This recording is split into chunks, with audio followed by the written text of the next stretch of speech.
we would say was also written by Solomon, King David's son.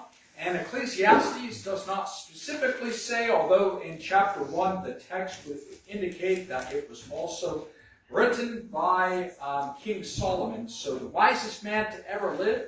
And again, I know I've said this, I'll probably say it almost every single time as we continue to study, but the book of Proverbs is basically God's wisdom from God's perspective. Okay, the perspective is what is important, okay? Now, with Ecclesiastes, it's still God's wisdom, but it's God's wisdom from man's perspective. Okay, so this is how we look at wisdom, and this is the wisdom that we absorb from around us, from observing nature, from experiences, from people around us and things that people say. So we're in Ecclesiastes chapter 2 here today. We've already gone through the introduction and the first chapter the last couple of weeks. But Ecclesiastes chapter 2, and again, this kind of just hops right in there. And again, as I said in the first hour, they didn't have the chapters and verses initially, but this was just pretty much all one long book, all combined there. But I'm thankful that God gave us the chapters and verses, that we can find things a lot easier this way. But again, the preacher is what he calls himself in chapter 1, but Solomon here is saying his experiences and the things that he's learned. And of course, if you remember, Solomon asked the Lord in a dream for something, or God said he would give him something, and he didn't ask for riches, fame, and power, and women, and all of these things. He asked for one thing, and that was wisdom. So God said, well, because you didn't ask for all those other things, I'm going to give you those things too, but because you specifically wanted wisdom, I will give you wisdom. So, again, Solomon, the wisest man, we would say, that has ever lived, and God gave him a unique perspective here as being a person who was very wealthy, a person who had been raised as a king and essentially became a king and lived that lifestyle there. He expanded the nation of Israel to the largest land area that it has ever been in officially there. So he was a very powerful and very wealthy man. People came from all over the world to learn of him and to get wisdom and to trade and do things with him as well. And of course, God used him to build the temple, the first temple. So that was a big deal there. Of course, David set up everything for him, but was not allowed to build that. But here, we'll continue on here in Ecclesiastes chapter 2. Hopefully you're there by now in verse number 1. The Bible says here, I said in mine heart, go to now, I will prove thee with mirth. Therefore enjoy pleasure, and behold, this also is vanity. I said of laughter, it is mad, and of mirth, what doeth it? I sought in mine heart to give myself unto wine, yet acquainting mine heart with wisdom, and to lay hold on folly, till I might see what was that good for the sons of men, which they should do under the heaven all the days of their life. Now I'll stop right there, because again we find repeated words, repeated phrases, repeated ideas, and again that's part of what makes Hebrew poetry poetic. In English, we like to rhyme things. And if you look at our psalm book, most of it is basically poetry, really, that we put music to. But the last stanzas or the last verses usually will rhyme. Not always, but usually that's partly what makes it poetry. Okay, so in English, that's something that we're kind of trained to listen for, even from a young child, because children's books are written in a rhyming pattern. Jack and Jill went up the hill to fetch a pail of water, and Jack fell down and broke his crown. And Jill came tumbling out. So this rhythm and meter and the rhyming pattern, So all of that is what makes it poetry. However, with Hebrew poetry, it's really that repetition of ideas, and it's not just the idea itself. Like I said before, if the concept is water, well, then it's going to talk about all kinds of waters. It's going to talk about rain. It's going to talk about streams and lakes and oceans and rivers. And it's going to talk about all kinds of waters, floods. And, it's going to have all different kinds of perspectives. And that's partly what makes it poetic in the Hebrew. And again, I know that's not something that, culturally we're really familiar with. But it does kind of give an explanation about why you keep on hearing things like him saying vanity of vanities. Now, what is vanity? It's something that's worthless, meaningless, purposeless. And again, he keeps on looking at, and that's what he's saying. And again, I mentioned this last week as well, but the book of Ecclesiastes touches on a lot of mental health, issues about depression, loneliness, discouragement, things like that. And one of the things that we find here that's repeated is this thing about work. Okay, so even though it's not necessarily presented as something that he, likes or enjoys all the time, he finds that's one of the only things in his perspective that he can find value in. And, that's really something that, I think that, there's sayings, even in English, it's expressions. And again, just because it's a cliche or whatever doesn't always mean it's true or whatever, but there might be a kernel of truth to it. But, idle hands are a devil's handiwork. And then, that's not in the Bible, but it sort of is a cliche. And there's a little bit of a kernel of truth to it as well. If we're not staying busy, we'll find something to do to occupy our time. And guess what? In verse 3, he talks about wine. That's a very common thing that people will turn to, whether it's drugs, whether it's alcohol, even food. One of my favorite programs, I'll watch probably almost every episode of My 600-Pound Life. And, it's a very entertaining show. People struggle with overeating. People are usually 600, 700, 800 pounds, and very, very obese people. But, it's amazing how much they'll say that that's how they cope with things. Maybe they were abused as children, or they were neglected, or, whatever. And the way that they, found pleasure as a child was just to eat. And, I think a lot of people will find ways to cope with experiences, hardships, or pain, or problems. And a lot of times they go to alcohol. Like Solomon says, he went to wine.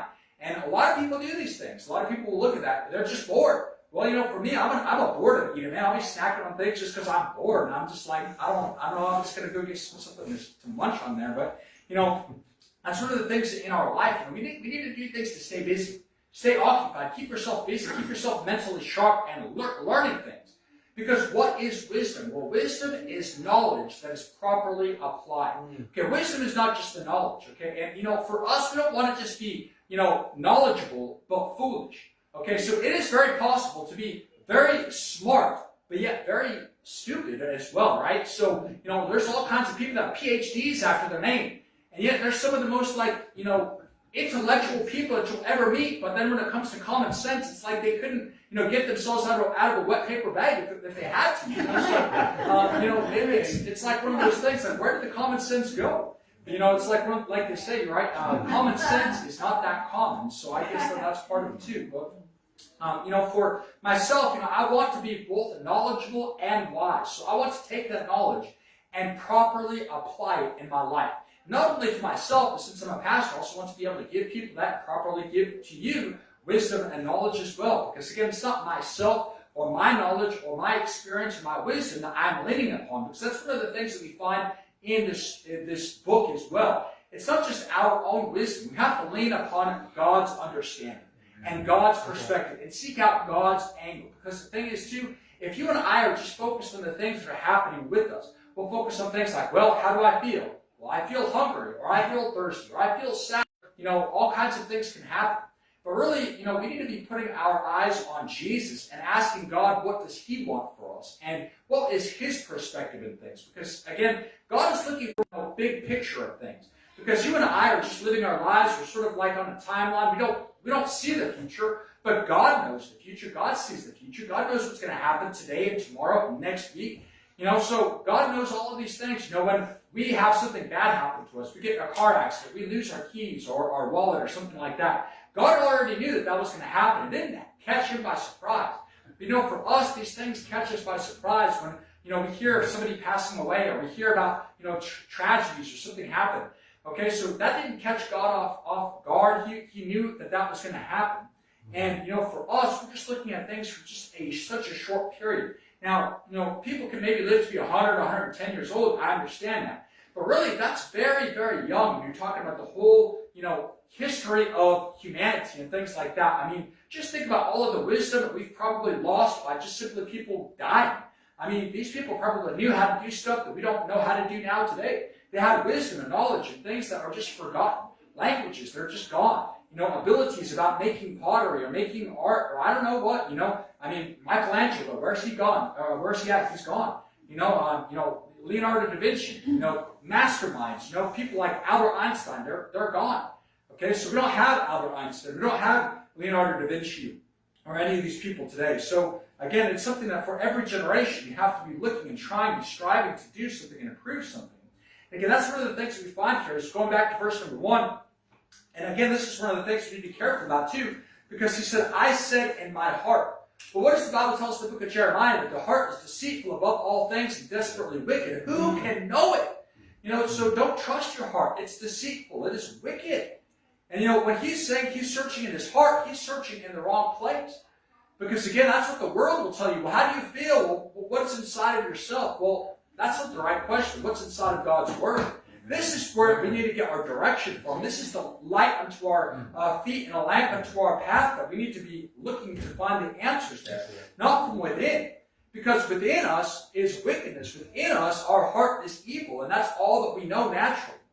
Okay, but we find that that's what Solomon is doing. And as he's exploring this, he's on a journey. And guess what? Solomon, even though he was the wisest man to ever live, he made all kinds of mistakes. And if you look at his family, it was a mess. If you look at some of the decisions and the things that he did, you would think, man, you had so much wisdom that God gave to you, and yet you still chose to do these types of things. It just is perplexing to me. But some people, it's like you get wisdom by doing things and falling on your face and realize, hey, I have to start pedaling if I want to, not fall down or something like that. So in life, sometimes that's how we learn. People can tell you, but we don't really get it until we actually fall on our face and we realize, wow, I shouldn't have done that, right? So in verse number 1, again, he says, go to now, I will prove thee with mirth. So again, he's just going to go find everything that he can find that's enjoyable, that's pleasurable, it smells good, it tastes good, it feels good. And that's sort of his, mentality. He's going to be hedonistic. He's going to be seeking pleasure. He's going to be just doing whatever feels right to him. But he says at the end of verse number 1 that that's vanity. Now, I probably could have told you that. Maybe you could have told him that, but he had to find out for himself that it was a waste of time to go and try to find pleasures. Because, for all of the pleasures in life, there's also a lot of suffering. Okay, there's a lot of pain, there's a lot of difficulties and problems, okay? So yes, there can be moments of pleasure, there can be moments of joy and happiness and things like that. But again, that's not going to last forever. If that's all we're seeking, you're going to be very, very lacking in your life and very disappointed. So in verse number 2, he said, I said of laughter, it is mad, and of mirth, what doeth it? So these things that you thought were so enjoyable, going to the comedy hour or listening to things that would make him happy and make him, good jokes and entertainment and the things that smelled good and tasted good and all of these things that were there. He's saying, what does it do? What does it do really? He says that he looked for inside of his heart again in verse number 3, and he gave himself to wine. Now again, that's something that I think is very, in the world and very common, and people will think, well, it's not that big of a deal. Just have 1 or 2 beers. You're just socially drinking. I'll tell you this, the best policy when it comes to alcohol is to not drink at all. Mm-hmm. The best thing when it comes to drugs is to not do them. Okay, so when he's talking about these things, it's something that we can learn. We don't have to go there and say, well, I'm going to get as wasted and wake up in my own vomit every night and realize, somebody took my wallet and I can't find my car keys because somebody at the bar took them or something, And if that's how you're waking up every night, you're going to realize pretty quick that that's not the right life for you to live. Or you're going to be regretting it pretty quickly if you walk. Yeah. But you know what? Solomon was the kind of guy that he said he had to go through that. He had to wake up in his own vomit. He had to have his, his robe or whatever he was wearing, pickpocket and all those kind of things too. And that's the sort of guy that he was. So if that's the kind of person that you are, then, you're in good company. Even King Solomon had to learn things the hard way and get the hard knocks of life sometimes. But we find is that he was acquainting his heart with wisdom through that. And again, it's the experience, it's the journey.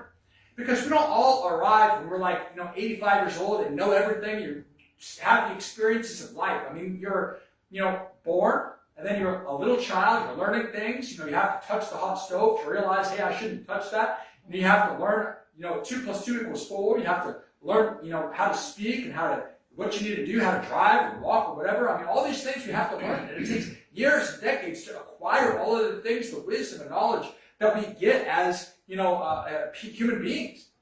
But he says that that's part of it. He was acquainting his heart with wisdom. And that's something that I think that as Christians we need to be striving to do, is to acquaint it. Because again, what is an acquaintance? It's something that we know, or we get to know somebody a little bit. That's maybe not a friend, maybe not a family member, but an acquaintance, right? So we get to know people. I know them. We ought to know, wisdom. And it shouldn't be a stranger. It shouldn't be somebody that hey, I've never seen wisdom. Because, again, the book of Proverbs, I would encourage you, if you have, time, if you can, maybe in the month of February or March or something, there's 31 Proverbs. Read 1 proverb a day.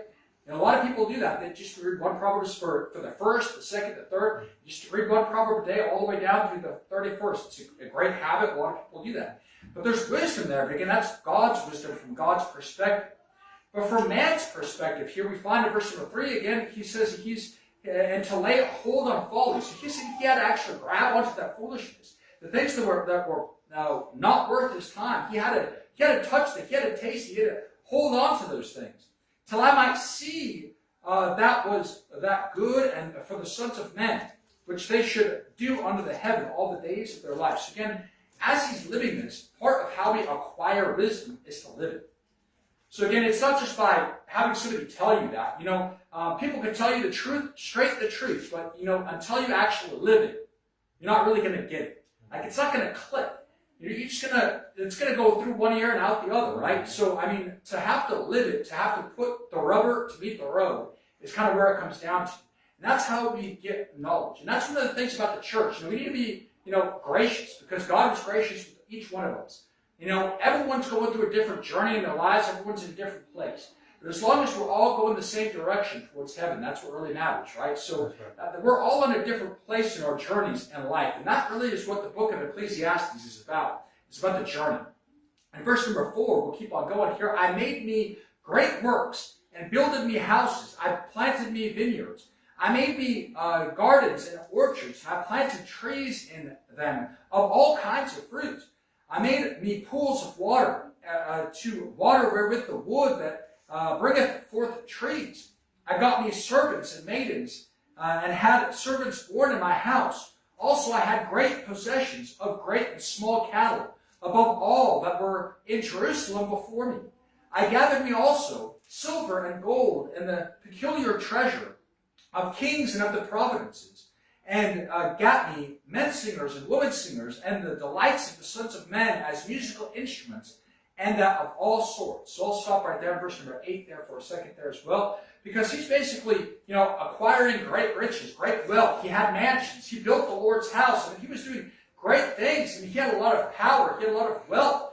He was planning ahead, thinking, man, I can plant an orchard over here, get some olives, get some pistachios, get some, whatever he's planted over here, and get a whole bunch of stuff, because it's not just food for him. It's food for his kingdom. He had a bunch of people that were counting on him to make the right decisions and to trade and to make money so that the nation could also be wealthy.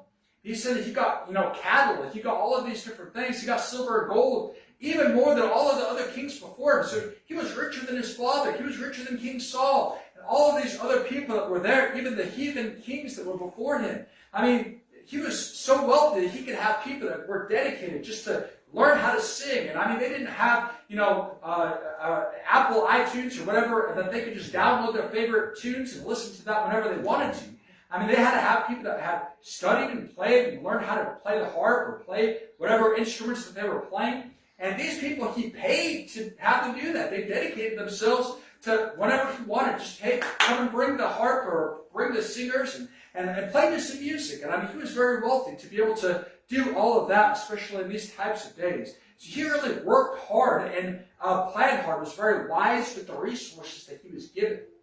And I'll just take a moment here and just talk about this for a second, because this is very important for all of us, because we're all stewards of something.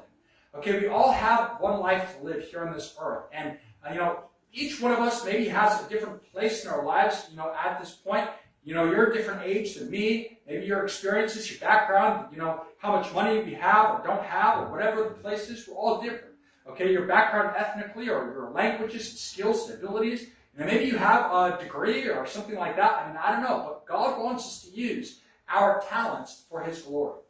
Okay, so God has given you and trusted you with something. Maybe it's something to be friendly.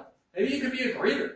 Or maybe you can be instrumental. It'd be great to have a pianist or a guitar player or something. I don't know what it is that God has done to give you an ability. But, there's an ability that all of us have. God has given each one of us at least one gift.